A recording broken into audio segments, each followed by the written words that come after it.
सृष्टि के आरंभ से ही भगवान शिव को त्रिलोक के स्वामी के रूप में जाना जाता है। वे न केवल सृजन और संहार के प्रतीक हैं, बल्कि ब्रह्मांड के सबसे गूढ़ रहस्यों को भी धारण करते हैं।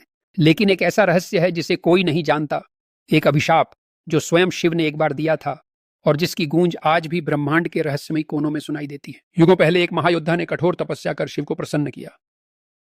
उसका नाम था कालयातन। वह एक तांत्रिक योद्धा था जिसने हजारों वर्षों तक तपस्या की थी। शिव ने उसे दर्शन दिए और वरदान मांगने को कहा।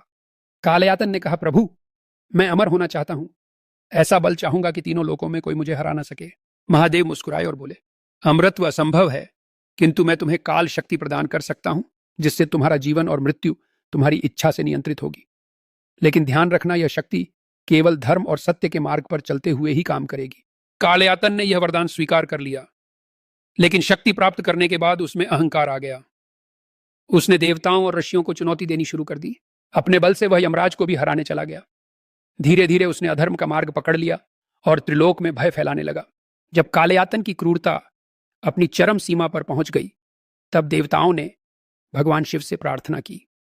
महाकाल अपने रौद्र रूप में प्रकट हुए और बोले, हे कालयातन, तूने अपनी शक्ति का उपयोग अधर्म के लिए किया, इसलिए मैं तुझे श्राप देता हूं कि जिस काल शक्ति पर तू गर्व करता है वही तुझे समाप्त करेगी। आज के बाद तू जब भी मृत्यु से भागने का प्रयास करेगा, काल तुझसे और निकट आता जाएगा। यह सुनते ही कालयातन भयभीत हो गया। उसने अपनी शक्तियों का प्रयोग बचने के लिए किया, लेकिन हर बार जब वह मृत्यु से बचने की कोशिश करता, वह और अधिक दुर्बल होता जाता।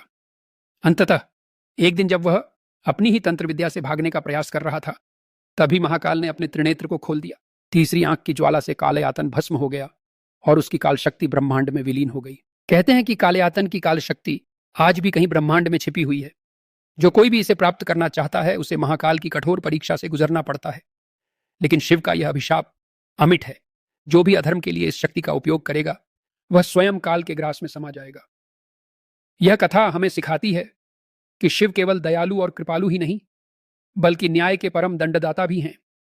उनका हर वरदान और हर श्राप सृष्टि के संतुलन को बनाए रखने के लिए ही होता है।